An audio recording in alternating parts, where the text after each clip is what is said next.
Ok, troviamo la nostra onda quadra, accendo il secondo canale, sì, troviamo perfettamente la nostra onda e la nostra onda quadra all'uscita.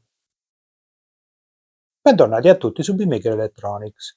Oggi andiamo a vedere come realizzare un circuito squadratore. Che cos'è un circuito squadratore? Allora, faremo questo circuito qua che metto sopra impressione, dove inietteremo all'ingresso un'onda sinusoidale o triangolare e avremo la sua uscita un'onda quadra. Questo è il principio del trigger di Smith, molto usato in ambito elettronico. Ci spostiamo su KiCad, dove ho disegnato lo schema, e andiamo a vedere come funziona. Questo è il circuito che ho disegnato con KiCad, quindi uno squadratore con isteresi, realizzato, come possiamo vedere, con un LM358. I pin 8 e 4 li ho messo qua a sinistra, sono l'alimentazione sul nostro amplificatore operazionale. Questo circuito, in parole semplici, serve per trasformare un segnale analogico che andremo a iniettare sul pin 3, quindi qua, in una sinusoide all'uscita, o possiamo inserire anche una forma triangolare, quindi avremo la sua uscita un'onda quadra. L'LM358 in questo caso lavora come un comparatore, confronta due tensioni, uno iniettato all'ingresso non invertente e uno all'ingresso invertente.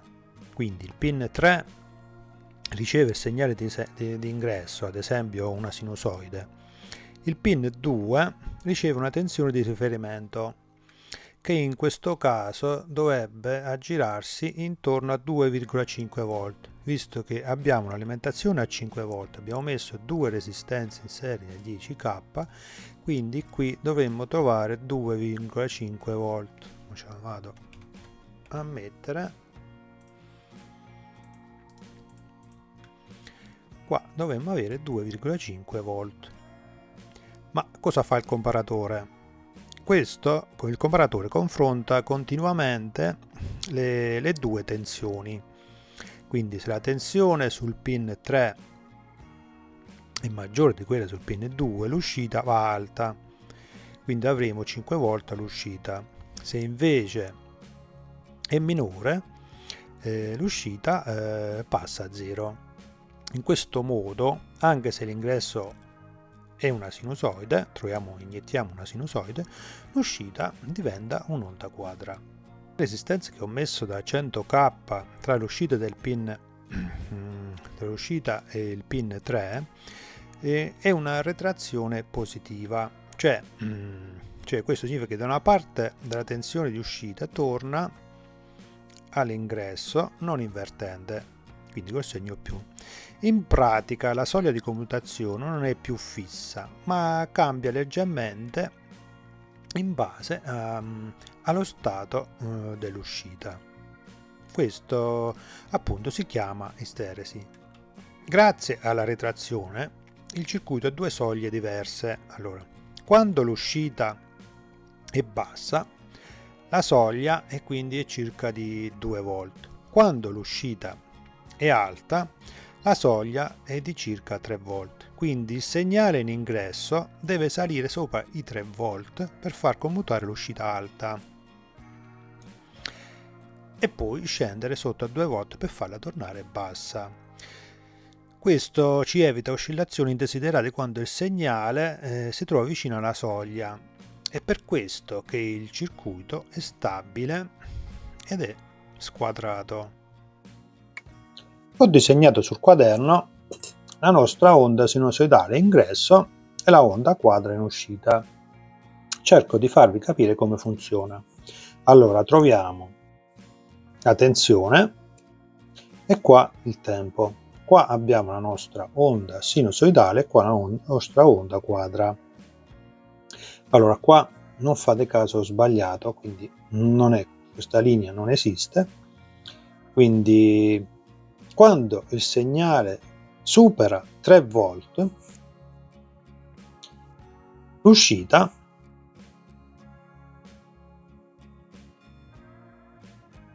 va alto, va a 5 volt e rimane a 5 volt.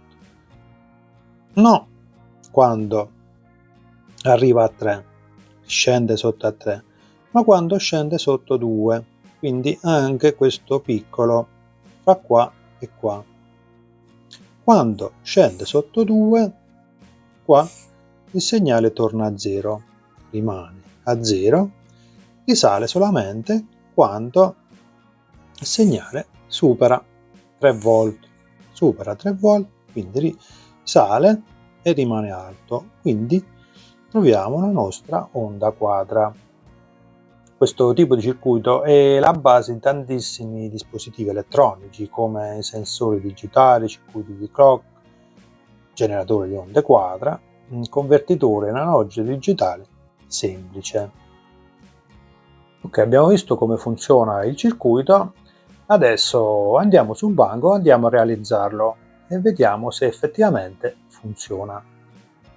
Prendiamo le nostre 3 resistenze, quindi 2 da 10k, queste da 10, anche quest'altra dovrebbe essere da 10, ok, e quest'altra da 100k, 9870k, quindi 100k, ok.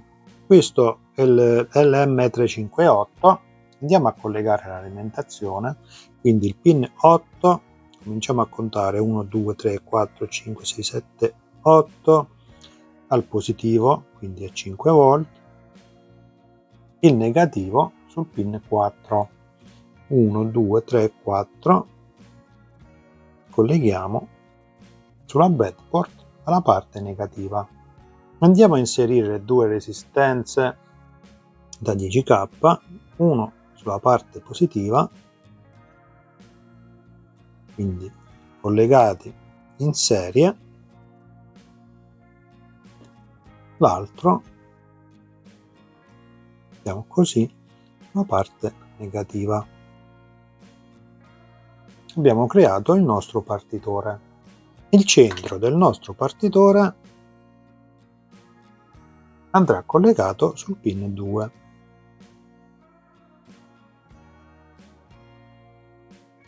Diamo tensione, ho collegato l'alimentazione di 5 volt sulla breadboard, andiamo a misurare con il tester, troviamo 5 volt, quindi al nostro partitore dovremmo trovare 2,5 volt, vediamo un po', infatti troviamo 2,5 volt sul pin 2. Perfetto. Andiamo a inserire anche la resistenza da 100k fra il pin 3 e il pin 1, pin 3 e il pin 1. Mettiamo un cavetto sul pin 3 dove andiamo a inserire, a iniettare il segnale, e il GND colleghiamo al GND, al negativo, così. Ho acceso il mio generatore e andiamo a impostare il nostro segnale. Allora scegliamo per iniziare un'onda sinusoidale con una frequenza da 500 Hz, va bene, un'ampiezza da 5 volt e l'offset lo andiamo a impostare a più 2,5, così avremo un'onda da 0 a 5 volt. Ok, così rispetti l'input di 0,5 volt del nostro LM358, così vediamo bene la soglia 2-3 volt. Andiamo a collegare, quindi colleghiamo il segnale ingresso sul pin 3 e qua al GND. Andiamo a collegare anche la nostra sonda dell'oscilloscopio. Allora, GND sul GND e colleghiamo la sonda sul pin 1, possiamo collegarlo direttamente così.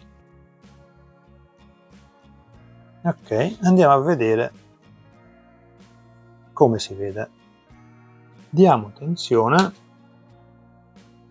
5 volt, mi sposto, accendo l'uscita del generatore, mi sposto sull'oscilloscopio, effettivamente troviamo la nostra onda quadra a 500 Hz. Andiamo a collegare anche l'altra sonda per vedere l'ingresso, così vediamo meglio l'onda sul nostro oscilloscopio, quindi qua sul piedino 3. Ingresso sul piedino 3, negativo sul negativo.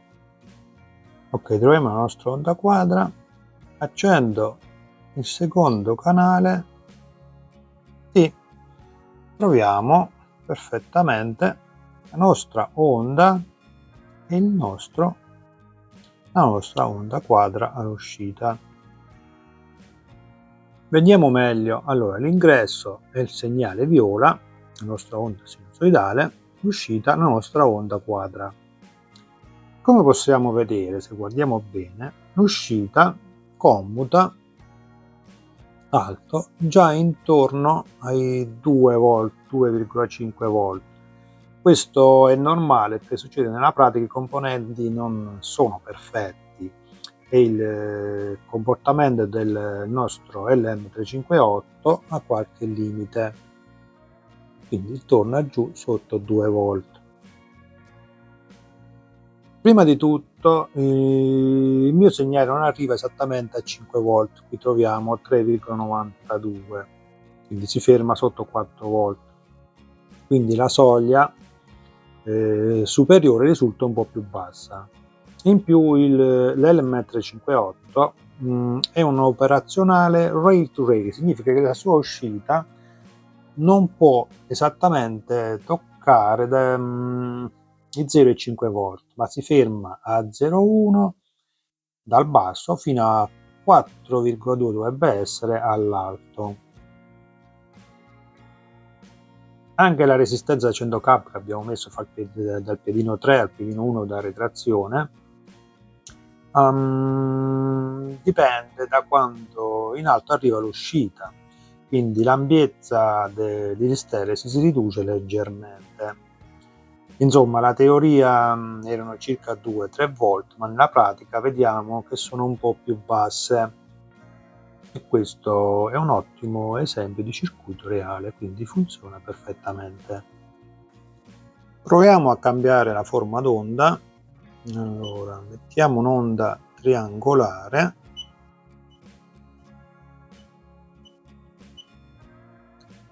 Ok, accendiamo, andiamo a vedere sull'oscilloscopio cosa vediamo. Perfetto, troviamo la nostra onda triangolare in ingresso e la nostra onda quadra in uscita. La commutazione arriva intorno ai 2 volt, quadrati in 2,5 volt. Perfetto. Siamo giunti alla fine del video, spero vi sia piaciuto. Se avete qualche commento potete scriverlo sotto. Vi ricordo di iscrivervi al canale, di lasciare un like e ci vediamo alla prossima.